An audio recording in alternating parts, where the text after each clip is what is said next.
A lot happened the last couple of weeks.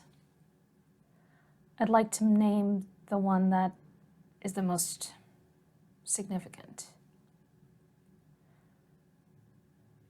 And it will likely change the course of this podcast. Obviously, like I said before on my last podcast, I had a moment where I felt like this new year wasn't going to change, and I really reflected on, the fact that I'm 37, and as a friend of mine says, we're supposed to feel like we got our shit together. And I think that's why I got so emotional at that New Year's party.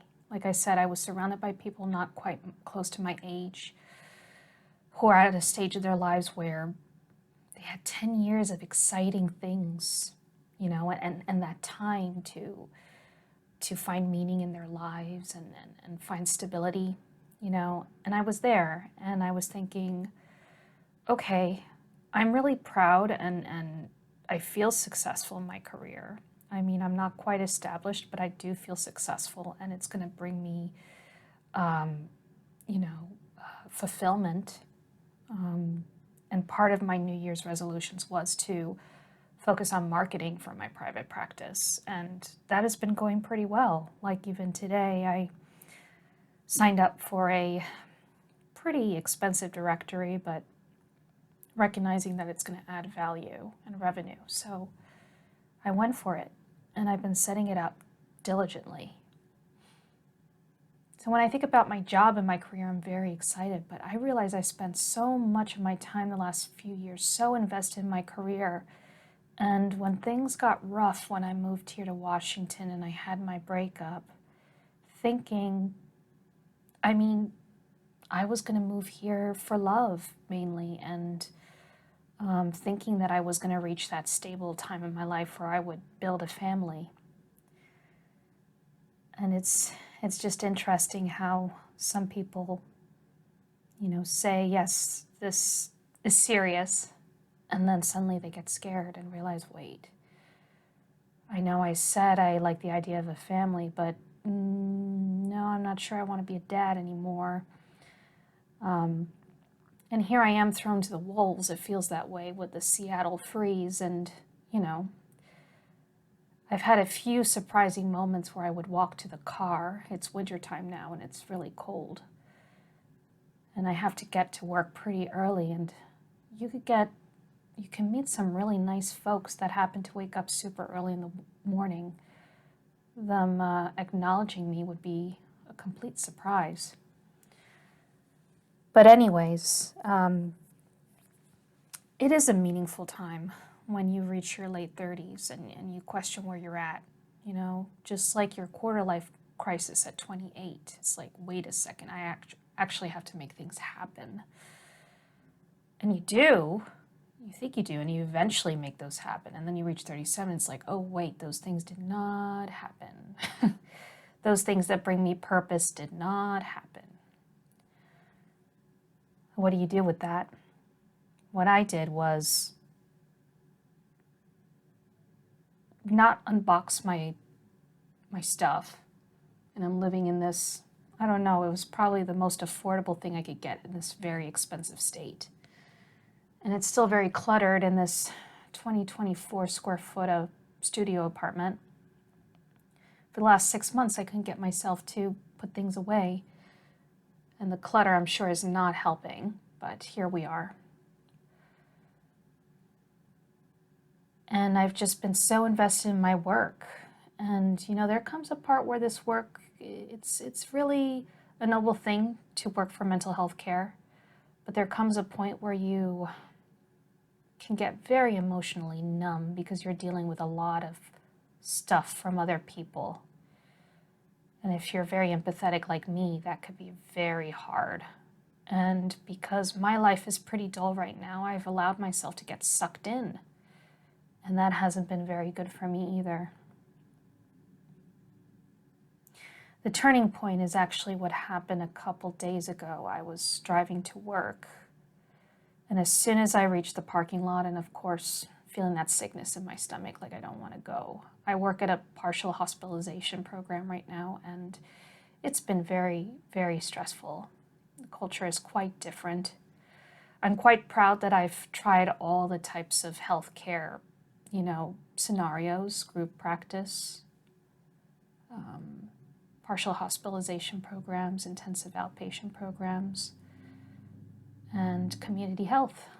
Like, the fact that I've had all those experiences in the past 2 years is amazing. But like I said, I've been so sucked into it. And the turning point was pulling into the parking lot, and then a friend of mine from Spain texted me and said, "Have you heard the news about our friend from high school?" And instantly, very strangely, I kind of knew what was implied in that message. And I looked up the friend that they were referring to, and I was like, oh my gosh. He did not. I was thinking about this friend for the past few years, like, wow, again, we're reaching a certain stage of our lives. How is it going with their career? Like, this person was very successful, very likable, very agreeable in high school. He had a way of making everyone feel very special, despite how they felt about themselves. And I remember how he made me feel in high school, like a person, not dealing with things like the Seattle freeze where people just don't look at you, or where people are super competitive, where people always have to point out how quiet I am, how introverted I am, how I don't do enough of this, how I don't do enough of that. And there he was, waiting for me in French class with this big smile on his face, saying, "Hey, how has it been? I just realized I forgot to do the homework."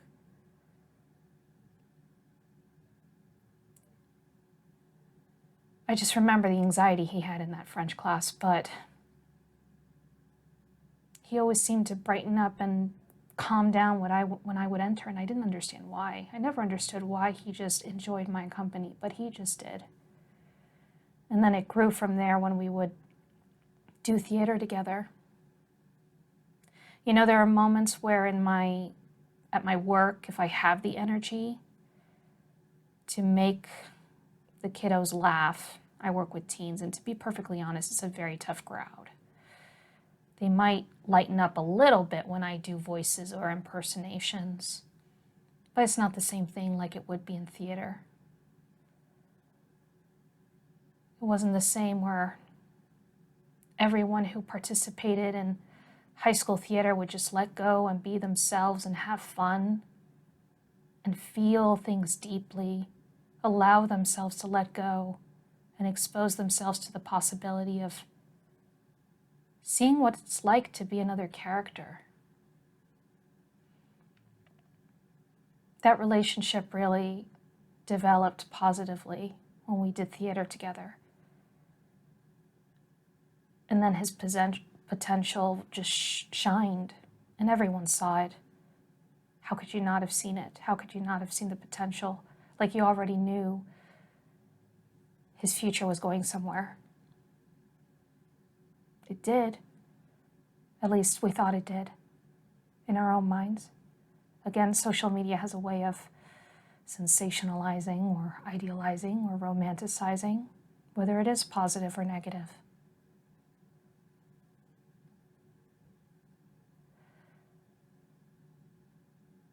He let himself go at the age of 39.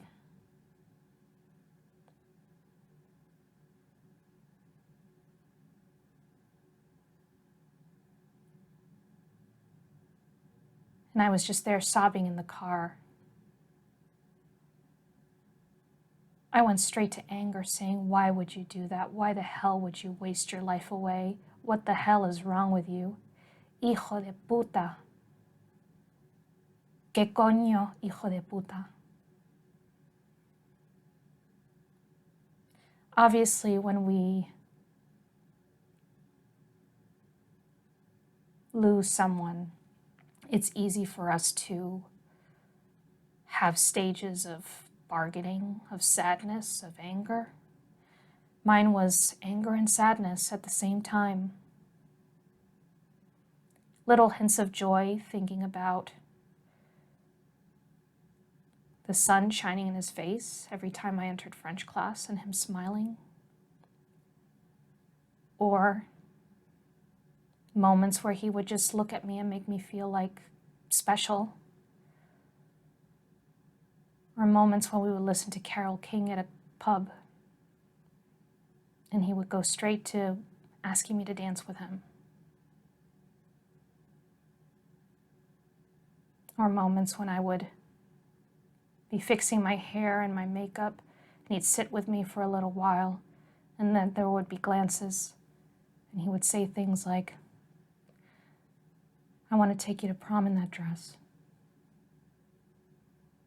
Those moments are never going to go away. And I held on to them. There was so much excitement because I felt alive when he would make me feel good, and at times fearful because I knew we were going to go different paths, and I couldn't help but isolate myself further and further from him, to the point where he would ask me, "Are you mad at me?" I couldn't. I had to shelter myself.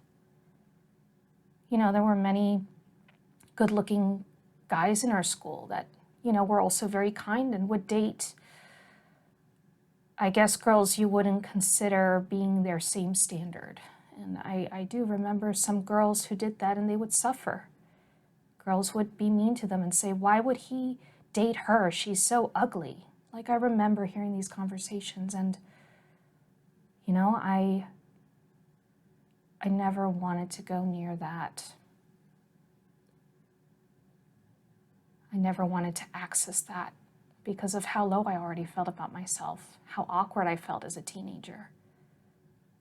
I mean, it's very hard to be a girl who's developing, who's learning about her sexuality, who's wondering how desirable and likable she is for men, especially very talented and special men that just have the charisma.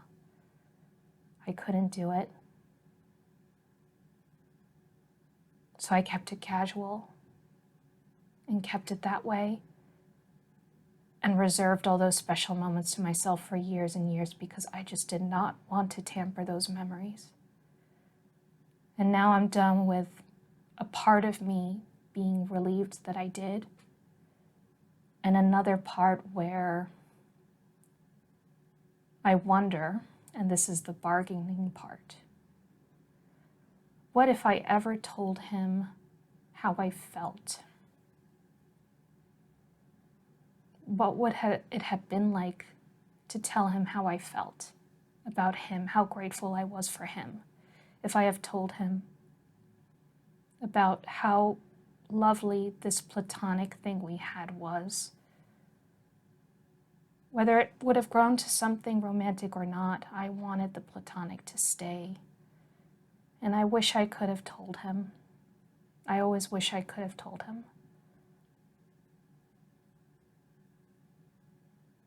There was an opportunity for me to visit him in LA 6 years ago. There were always opportunities, but it was just, I always felt like we were part of two different worlds. There was even a time when I thought, maybe I should go to theater and leave graphic design and go to theater just like he did. But I chose therapy, and I'm still relieved about it. Because the second aspect of that anger was thinking how that toxic entertainment industry, what if it just ruined his vision? What if it ruined his spirit? And that added to the anger too. Or just thinking that he preferred all that materialistic things, but he was still empty, but there were so many people that loved him. I just could not understand.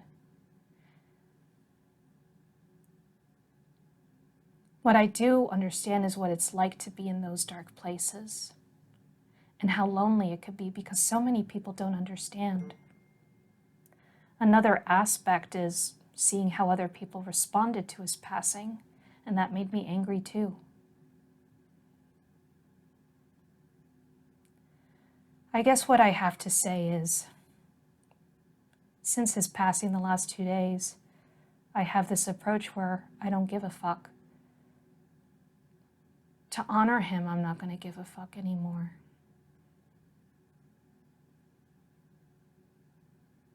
To honor him, I'm going to set my course and just live and not set high expectations on myself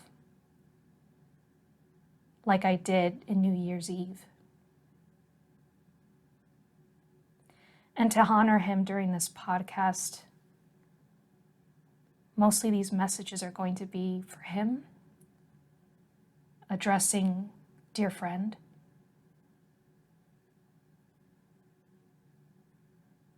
and whoever is listening could also participate.